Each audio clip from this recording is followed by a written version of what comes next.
Good morning everyone. তো আমার মেথডের পাওয়ার পয়েন্টের আজকের বিষয় হচ্ছে যে উদ্ভাবনীমূলক শিখন কী এবং একজন শিক্ষাবিজ্ঞানের শিক্ষক হিসেবে আমি কী রকমভাবে এই উদ্ভাবনী শিখনের মাধ্যমে কোনো বিষয়কে তুলে ধরতে পারবো তার উদাহরণ সমেত ব্যাখ্যা। তো প্রথমে বলি টিচিং কী। টিচিং বা শিক্ষণ হচ্ছে এমন একটা প্রক্রিয়া যেখানে শুধুমাত্র জ্ঞান প্রদান করাই হয় না, সেখানে ছাত্রছাত্রীদেরকে তাদের মনোভাব পরিবর্তন করা হয় এবং তাদের মধ্যে কিছু দক্ষতার বিকাশ ঘটানো হয়। আমরা এই উদ্ভাবনের মাধ্যমে শিক্ষণ প্রক্রিয়াকে তাকে ক্রিয়েটিভ করতে পারি বা তাকে সৃজনাত্মক করে তুলতে পারি। আবার তাকে আমরা শিক্ষার্থীদেরকে এই শিক্ষণ প্রক্রিয়ার মাধ্যমে তাদেরকে যুক্ত করতে পারি এবং আমাদের শিক্ষণ প্রক্রিয়া হবে শিক্ষার্থী কেন্দ্রিক, অর্থাৎ লার্নার সেন্টার্ড বা স্টুডেন্ট সেন্টার্ড। আমাদের এই উদ্ভাবনী শিক্ষণের মাধ্যমে আমরা কি করতে পারি? আমরা আমাদের যে গতানুগতিক যে শিক্ষা পদ্ধতি আছে এবং আধুনিক যে শিক্ষা পদ্ধতি, সেই গতানুগতিক শিক্ষা পদ্ধতি এবং আধুনিক শিক্ষা পদ্ধতির মধ্যে যে একটা গ্যাপ রয়েছে, সেই গ্যাপটার মধ্যে আমরা সম্বন্ধ স্থাপন করতে পারি। তাহলে আমাদের এই ইনোভেটিভ টিচিং বা ইনোভেশন ইন টিচিং বলতে কি বোঝায়?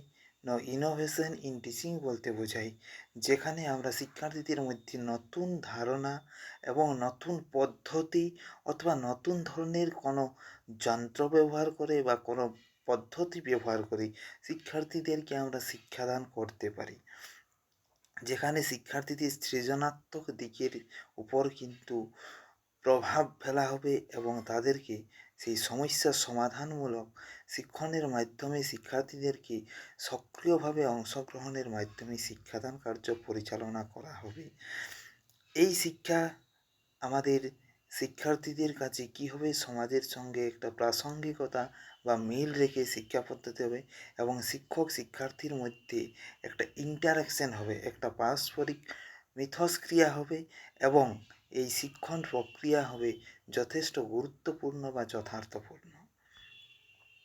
এই যে ইনোভেশন ইন টিচিং বা ইনোভেটিভ টিচিংয়ের গুরুত্ব কী আছে, তাহলে আমরা যদি বলতে পারি যে এই ইনোভেটিভ টিচিংয়ের গুরুত্বের মধ্যে পড়ছে যে শিক্ষার্থীদের মধ্যে তাদের আগ্রহ এবং প্রেরণা সঞ্চার করা। অর্থাৎ যদি নতুনভাবে আমরা শিক্ষার্থীদের সামনে শিক্ষা দিতে পারি বা শিক্ষা পদ্ধতি উপস্থাপন করতে পারি, তাহলে কিন্তু শিক্ষার্থীদের মধ্যে প্রেরণা জাগরিত হবে এবং তাদের যে আগ্রহ, সে আগ্রহের মাত্রাটা কিন্তু বৃদ্ধি পাবে। আবার শিক্ষার্থীদের মধ্যে এই ইনোভেটিভ পদ্ধতির মধ্যে বা উদ্ভাবনী শিক্ষণ পদ্ধতির মাধ্যমে তাদের মধ্যে যে জটিল চিন্তা ভাবনা করার যে ক্ষমতা এবং সৃজনাত্মকভাবে চিন্তা করার ক্ষমতা, অর্থাৎ নতুনভাবে তাদেরকে চিন্তা করার জন্য তাদেরকে বিকশিত করে তোলা হবে। আবার এই শিক্ষাটা, এই আমাদের উদ্ভাবনী শিক্ষণটা, এটা হবে কিন্তু জীবন কেন্দ্রিক, অর্থাৎ জীবনে যে সমস্ত ঘটনাগুলো ঘটে চলেছে বা প্রত্যক্ষ অভিজ্ঞতার মাধ্যমে কিন্তু আমরা এই শিক্ষাদান করতে পারি। এখানে আমাদের এই শিক্ষণ পদ্ধতিতে শিক্ষার্থীদেরকে বিভিন্ন বিষয়ের সাথে কিন্তু সংযুক্ত করা হয় এবং এই শিক্ষা পদ্ধতিটা হয় নমনীয় পদ্ধতি। তার জন্যেই এই উদ্ভাবনী শিক্ষণের কিন্তু গুরুত্ব রয়েছে। এরপরে আমি একজন শিক্ষাবিজ্ঞানের শিক্ষক হিসাবে যেভাবে আমি আমার কোনো বিষয়কে বা কোনো টপিককে আমি শিক্ষার্থীদের সামনে উদ্ভাবনী বা নতুনত্বভাবে তাদের কাছে তুলে ধরতে পারবো এবং তাদেরকে আমি সক্রিয়ভাবে শিক্ষাক্ষেত্রে অংশগ্রহণ করাতে পারবো বা আমার এই শিক্ষা পদ্ধতিতে তাদের মনোনিবেশ ঘটাতে পারবো, তার কয়েকটি পদ্ধতি আমি আলোচনা করছি। যেমন ১ নম্বরে হচ্ছে, আমি যদি বিভিন্ন ধরনের যে কমিউনিকেশন টেকনোলজি আছে, আমাদের যে প্রযুক্তিবিদ্যা আছে, সেই প্রযুক্তিবিদ্যাকে যদি আমি ব্যবহার করি, তাহলে শিক্ষার্থীরা কিন্তু তাদের মনোযোগ আমি বেশিক্ষণ ধরে রাখতে পারবো এবং তারা সেখানে মনোনিবেশ করবে। যেমন আমাদের যে স্মার্ট বোর্ড আছে, প্রজেক্টর আছে, তার মাধ্যমে এবং বিভিন্ন ধরনের যে শিক্ষণ যে অ্যাপগুলো আছে আমাদের মোবাইলে বা সফটওয়্যারে, তাহলে সেইগুলোর মাধ্যমে শিক্ষার্থীদের যদি শিক্ষা দেওয়া হয়, তাহলে তারা কিন্তু সক্রিয়ভাবে শিক্ষা প্রক্রিয়াতে অংশগ্রহণ করবে।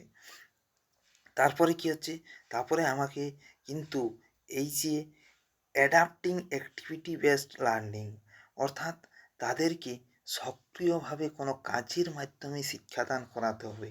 তাহলে যদি কোনো কাজের মাধ্যমে যদি শিক্ষাদান করানো হয়, তাহলে সেখানে কিন্তু তাদের যে দলগতভাবে কাজ করার ক্ষমতা, সেটা বেড়ে উঠবে এবং তারা অ্যাক্টিভলি পার্টিসিপেশন তাদের সেখানে দেখা যাবে। এরপর হচ্ছে তাদের মধ্যে আমি কিন্তু গ্রুপ ডিসকাশনের মাধ্যমে বা বিতর্ক সভার মাধ্যমে তাদেরকে আমি শিক্ষাদান করাতে পারি। যেমন কোনো বিষয় তাদের সামনে তুলে ধরা হলো এবং তাদেরকে সেটা গ্রুপে ডিসকাশন করতে বলা হলো। তারা গ্রুপে ডিসকাশন করার পরে আমাকে জিনিসটা বা তারা সিদ্ধান্তে উপনীত হওয়ার পরে তারা সেই বিষয় সম্পর্কে কীভাবে তারা আলোচনা করলো, সেটা কিন্তু আমাকে বলতে পারবে।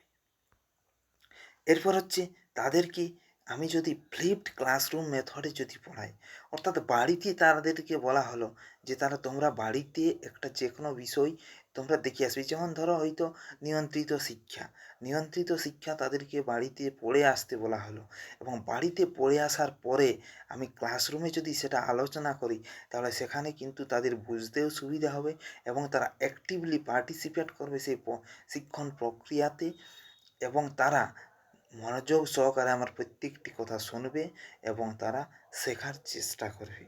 এটাই হচ্ছে ফ্লিপড ক্লাসরুম, অর্থাৎ বাড়িতে একটা বিষয় কোনো দেখে আসবে এবং সেটা আমি ক্লাসরুমের মধ্যে আলোচনা করব।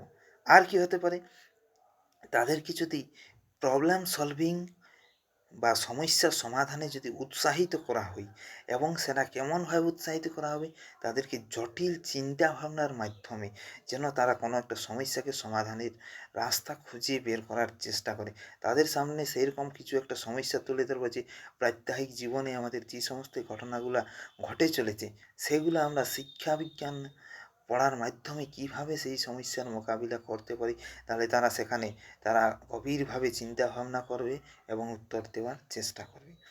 আর হচ্ছে integrating real life examples into lessons, অর্থাৎ আমি যদি পড়ার সময়ে সময়ে বা পড়ার সময় যে উদাহরণগুলো দেব, সেই উদাহরণগুলো যদি আমার প্রাসঙ্গিক জীবনে ঘটে যাওয়া বা ব্যক্তিগত জীবনে ঘটে যাওয়া মধ্যে যদি উদাহরণগুলো দেওয়া হয়, তাহলে সেগুলো কিন্তু তাদের কাছে গ্রহণযোগ্য হবে এবং সেটা কিন্তু বাস্তবে প্রয়োগযোগ্য। এরপরে হচ্ছে তাদেরকে যদি আমি খেলার মাধ্যমে শিক্ষাদান প্রক্রিয়া পরিচালিত করি, তাহলে কিন্তু তারা সক্রিয়ভাবে অংশগ্রহণ করবে। যেমন কুইজের মাধ্যমে, বিভিন্ন যদি প্রতিযোগিতামূলক খেলার মাধ্যমে তাদেরকে যদি শিক্ষাদান প্রক্রিয়া করানো হয়, তাহলে তারা সেখানে অ্যাক্টিভলি পার্টিসিপেট করবে এবং শিক্ষণ প্রক্রিয়াতে অংশগ্রহণ করবে। সেরকম বিভিন্ন খেলার গেমগুলো আমি তৈরি করতে পারি। যেমন হয়তো ছড়ার মাধ্যমে খেলা বা হয়তো কোনো কিছু তৈরি করার মাধ্যমে হতে পারে যে একটা কম্পিটিশান তৈরি করা হলো, যে সেই কম্পিটিশানে তোমরা অংশগ্রহণ করো এবং সেখানে তোমরা নিজেদের মতো করে ছবির মাধ্যমে বোঝাতে পারো বা কোনো একটা লেখার মাধ্যমে বোঝাতে পারো। তারপরে তাদেরকে আমি যদি শ্রেণীকক্ষের মধ্যে যদি ব্লেন্ডেড পদ্ধতিতে, অর্থাৎ অনলাইন এবং অফলাইনকে যদি একসাথে আমি ব্যবহার করি, তাহলে শিক্ষান প্রক্রিয়াটি কিন্তু আকর্ষণীয় হয়ে উঠবে। আমি তাদেরকে সেই অনলাইনের মাধ্যমে কিছু একটা পদ্ধতি বা কিছু একটা থিওরিকে তাদেরকে ভিডিও চালিয়ে দেখাতে পারি, আবার অফলাইনে আমি বক্তৃতার মাধ্যমে তাদেরকে বুঝিয়ে দিতে পারি। তাহলে একসাথে যদি অনলাইন এবং অফলাইন একসাথে হই, তাহলে কিন্তু তারা সেখানে সক্রিয়ভাবে শুনবে এবং বোঝার চেষ্টা করবে সেই ভিডিওটি দেখে। এরপরে তাদেরকে যদি সেই গবেষণামূলক কিছু প্রকল্প দেওয়া হয়, তাহলে সেখানে তারা নিজেদের মতামত ব্যক্ত করার জায়গা থাকবে এবং তারা সেখানে হয়তো কোনো তথ্য সংগ্রহের জন্য নিজে অংশগ্রহণ করবে এবং সেই তথ্য বিশ্লেষণের মাধ্যমে উপস্থাপন করার চেষ্টা করবে। তাহলে এখানে তাদের সৃজনাত্মক দিকটা কিন্তু ফুটে ওঠে। আর আমি কি করতে পারি, তাদেরকে যদি স্টোরি টেলিং মেথড, অর্থাৎ গল্প বলার মাধ্যমে, তাহলে গল্প শুনতে সবাই ভালোবাসে, তার জন্য গল্পের মাধ্যমে যদি আমি তাদের সামনে কোনো বিষয়কে তুলে ধরার চেষ্টা করি, তাহলে গল্পর ছলে হলে তারা সকলেই কিন্তু শুনবে, শোনার চেষ্টা করবে যে গল্পটা কী আছে, তার মধ্যে অন্তর্নিহিত অর্থ কী আছে সেটা বোঝার চেষ্টা করবে এবং সকলে মিলে সেখানে সেই গল্পের মাধ্যমে অংশগ্রহণ করবে এবং প্রতিক্রিয়া করার চেষ্টা করবে। আর কি হতে পারে? আমাদের এনকারেজিং পিয়ার টিচিং, অর্থাৎ আমাদের যে দলগতভাবে যে শিক্ষণ প্রক্রিয়া এবং সহযোগিতামূলক শিক্ষণ অর্থাৎ কোলাবোরেশন লার্নিং, এই দলগতভাবে এবং সহযোগিতামূলক শিক্ষণের মাধ্যমে যদি তাদেরকে শিক্ষাদান করা হয় তাহলে তারা কিন্তু একত্রে মিলে যে কাজ করার যে মানসিকতা সেটা গড়ে উঠবে এবং সহানুভূতি সমানুভূতি এবং যে মতামতকে মতামতকে যে গুরুত্ব দেওয়া এবং হেল্পিং মনোভাবটা অর্থাৎ সাহায্যকারী যে মনোভাবটা সেটা তাদের মধ্যে গড়ে উঠবে এবং উৎসাহের সহিত তারা কাজ করার চেষ্টা করবে। আবার হয়তো সব সাবজেক্টে সবাই পারদর্শী নই, হয়তো কেউ অঙ্কে পারদর্শী, কেউ ইংরেজিতে পারদর্শী, আবার কেউ ইতিহাসে, হয়তো কেউ ভূগোলে। তাহলে কোনো স্টুডেন্ট হয়তো ইতিহাসের কোনো বিষয় বুঝতে পারে না, তখন সে হয়তো ইতিহাস যে ভালো জানে বা ভালোভাবে বুঝতে পেরেছে তার কাছ থেকে জানবে। এবং হয়তো কেউ যদি ইংরেজি ভালো বুঝতে পারে না তাহলে সে হয়তো সেই ইংরেজি জানা ছেলেটার কাছ থেকে ভালোভাবে বুঝে নেবে।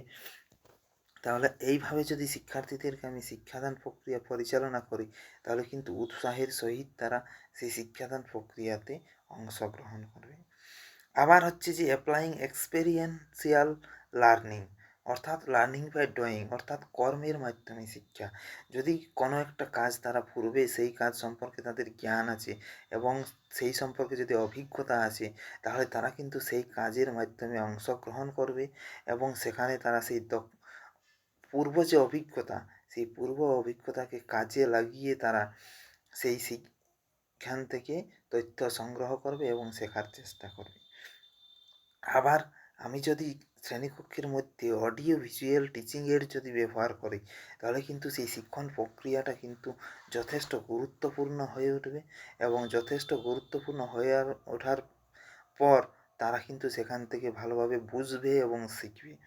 যেমন যদি আমি ক্লাসরুমে কোনো একটা থিওরি পড়ানোর সময় যদি তাদেরকে সেই থিওরিটা যদি ভিডিওর মাধ্যমে যে পরীক্ষাগারে কীভাবে পরীক্ষা করেছিল, যেমন যদি আমি সেই আমাদের থর্নডাইকের যে ট্রায়াল অ্যান্ড এরর মেকানিজম আছে সেটা যদি আমি তাদেরকে পরীক্ষাটা যদি ভিডিওর মাধ্যমে দেখিয়ে দিই তাহলে তারা কিন্তু সেটা সম্পর্কে তাদের সঠিক ধারণা লাভ করবে। আবার যদি আমি পেভলভের তত্ত্বটাই যদি ভিডিওর মাধ্যমে দেখানোর চেষ্টা করি তাহলে তারা কিন্তু সেই তত্ত্বটা ভালোভাবে বুঝবে এবং দীর্ঘদিন তাদের স্মৃতিতে সেটা স্থায়ী হবে।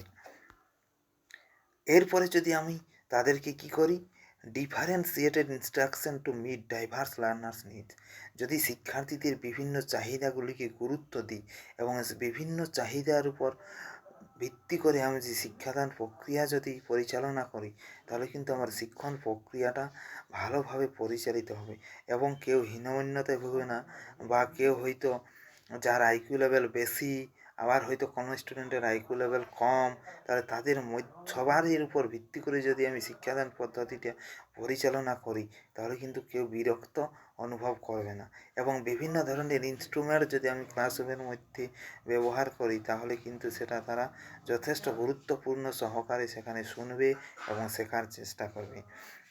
আবার যদি আমি শিক্ষার্থীদেরকে যদি কোথাও কোনো মাঠে নিয়ে যাই বা ফিল্ড ভিজিটের মাধ্যমে বা স্থান পরিদর্শনের মাধ্যমে সেই স্থানে কী আছে, যদি আমি পাহাড় সম্পর্কে তাদেরকে শেখানোর চেষ্টা করি ভূগোল বিষয়, তাহলে সেখানে পাহাড়ের যে কীরকম তার উচ্চতা হতে পারে, পাহাড়ের মধ্যে কেমন ধরনের শিলা থাকতে পারে, পাহাড় এলাকার প্রকৃতি কেমন হয়, পরিবেশ কেমন হয়, সেখানকার গ্রাম মানুষজন কেমন হয়, সেই সম্পর্কে তাদেরকে আমি খুব সহজেই জ্ঞান দিতে পারবো বা সেখান থেকে এর যে অভিজ্ঞতা সেই অভিজ্ঞতার মাধ্যমে তারা সরাসরি কিন্তু প্রত্যক্ষভাবে অংশগ্রহণ করে জ্ঞান অর্জন করে থাকবে।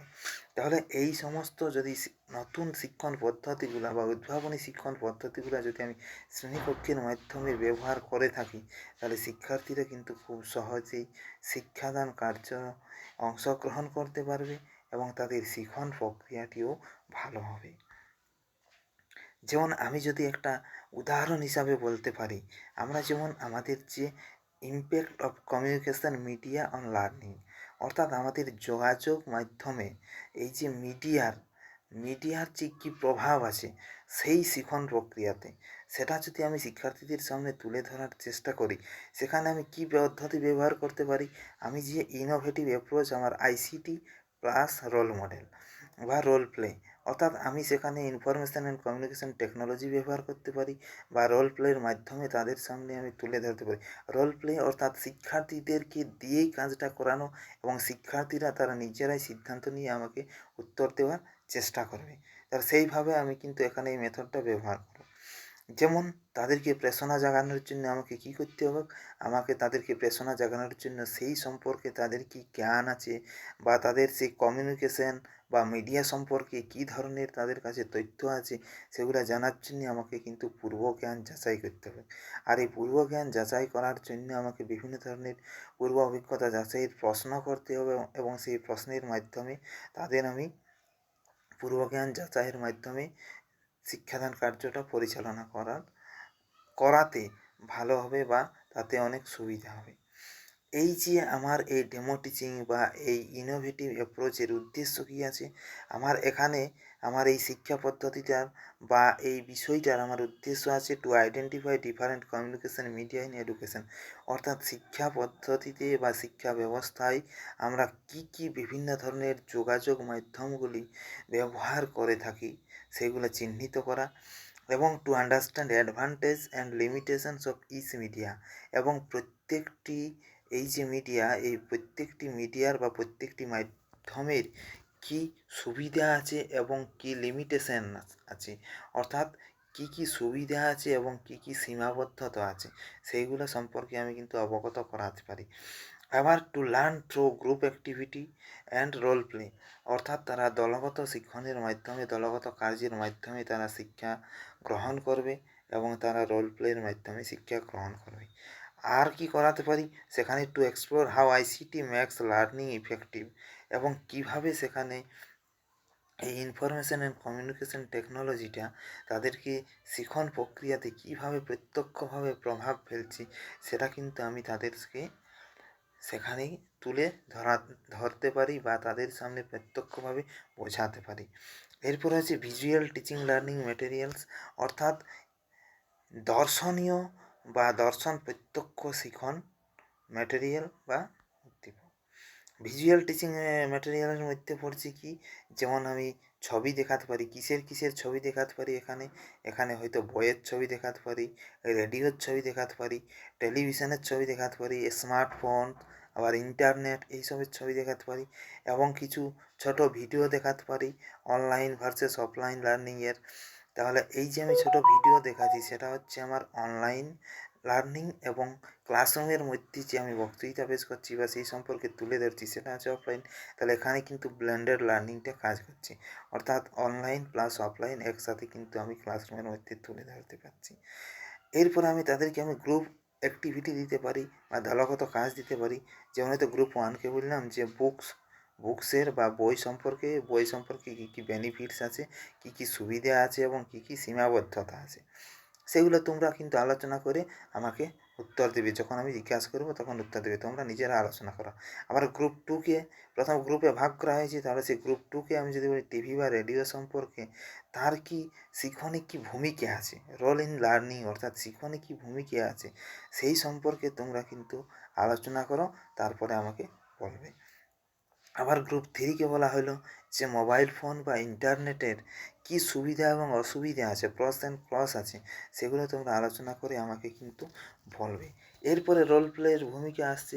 রোল প্লের ভূমিকাটা কীরকমভাবে আসছে না, রোল প্লের ভূমিকাটা আসছে যে সেখানে টিচার কী করবে, টিচার সেখানে এক্সপ্লেন করবে। সে বই থেকে যে বুক থেকে সেখানে এক্সপ্লেন করছে, সেটা গ্রুপ এ উত্তর দিচ্ছে। আবার গ্রুপ টু বলছে যে news report style presentation on TV অর্থাৎ রেডিও, আর টিভি বা রেডিওতে সে কী হয়, সেখানে খবর কিন্তু আমরা দেখতে পাই, যা নিউজ বা খবরকে সেখানে প্রকাশিত করা হয়। আবার অনলাইন ক্লাস, যেমন আমরা গ্রুপ থ্রি বলছে যে অনলাইন ক্লাস, যেমন বিভিন্ন অ্যাপ আছে বা ইউটিউব থেকে, জুম থেকে বা গুগল মিট থেকে আমরা সেখান থেকে অনলাইন থেকে আমরা ক্লাস করতে পারি, সেটা উত্তর দিল তারা। এরপরে ডিসকাশন অ্যান্ড রিফ্লেকশন, অর্থাৎ এরপরে আমি তাদের সামনে তাদের উত্তর গ্রহণ করার পরে আমি তাদের সামনে কিন্তু উত্তর গ্রহণ করার পরে সেখানে আমি তাদের সামনে ডিসকাশন করব এবং তাদের প্রতিক্রিয়াগুলি গ্রহণ করব। কী কী ডিসকাশন করব? যে which medium was easiest to learn from, যে আমরা কোন মাধ্যম থেকে খুব সহজেই আমরা শিক্ষা গ্রহণ করতে পারি বা শিখে নিতে পারি। হুইচ ওয়াজ মোর ইন্টারেস্টিং, এবং কোনগুলো সবচেয়ে ইন্টারেস্টিং বা আগ্রহসূচক, এবং হুইচ প্রমোটেড বেটার পার্টিসিপেশন, অর্থাৎ কোনগুলোয় আমাদের অংশগ্রহণ সবচাইতে বেশি থাকে সেইগুলো আমরা কিন্তু তাদের সামনে আমি আলোচনা করব এবং তাদের প্রতিক্রিয়াগুলি গ্রহণ করব। আমি লাস্টলি সিদ্ধান্ত গ্রহণ করব, যে সিদ্ধান্তে কীরকমভাবে উপনীত হব, যে আমরা শিখন শুধুমাত্র যে আমাদের যে লিমিটেড কিছু বইয়ের মধ্যে অন্তর্ভুক্ত বা কিছু বই থেকেই শিখতে পারি সেটা কিন্তু নয়, সেটা তাদের সামনে আমি উপস্থাপন করে বুঝিয়ে দেব। এবং আমাদের এই যে কমিউনিকেশন মিডিয়া সেগুলো আমাদের কি করে, আমাদের শিখন প্রক্রিয়াকে ডাইভার্স করে তোলে এবং সেটা আনন্দ সহকারী করে তোলে। যেমন আমরা আনন্দ সহযোগে কিন্তু আমরা এই বিভিন্ন ধরনের মিডিয়াগুলো ব্যবহার করে আমরা যোগাযোগ ব্যবস্থাটাকে রক্ষা করতে পারি এবং শিখতে পারি। আবার বিভিন্ন ধরনের এই টেকনোলজি বা আইসিটি ব্যবহার করে আমরা নতুনভাবে শিক্ষাকে কিন্তু ছাত্রছাত্রীদের কাছে উপস্থাপন করতে পারি এবং শিক্ষার্থীরা সেইখান থেকে সেই টেকনোলজি থেকে বা প্রযুক্তিবিদ্যা থেকে তারা খুব সহজেই উদ্ভাবনীমূলকভাবে তারা কিন্তু শিখে নিতে পারে। তাহলে এই যে ইনোভেটিভ টিচিংয়ের কী কী ফিচার থাকতে পারে, তার মধ্যে এই ডেমো টিচিংয়ের কী কী থাকতে পারে, যেমন ইউজ অফ আইসিটি, সেখানে আমি আইসিটি ব্যবহার করতে পারি, যেমন স্মার্ট বোর্ড বা কোনো ভিডিও তাদেরকে দেখাতে পারি ক্লাসরুমের মাধ্যমে আইসিটি ব্যবহার করে, যেটা আমি এই ইনোভেটিভ টিচিংয়ে ব্যবহার করতে পারি। আবার গ্রুপ কোলাবোরেশন, এই যে গ্রুপ কোলাবোরেশন একসাথে সহযোগমূলকভাবে তারা আলোচনা করছে এবং আলোচনা করার পরে তারা আমাকে সেই উত্তরটা দিচ্ছে এবং আমি শিক্ষার্থীদের কেন্দ্র করে শিক্ষা দানটা বা পাঠদান কার্যটা কিন্তু পরিচালনা করছি। এটাও একটা আমার ইনোভেটিভ স্ট্র্যাটেজি। আবার আমি সবসময় তাদের কাছে যে বাস্তব জীবনে ঘটে যাওয়া অভিজ্ঞতার মাধ্যমে সেখান থেকে লিঙ্ক রেখে বা সেখান থেকে একটা সংযুক্ত রেখে আমি শিখন কার্যটা পরিচালনা করার চেষ্টা করছি। এই ছিল আমার আজকের আলোচ্য বিষয়। Thank you.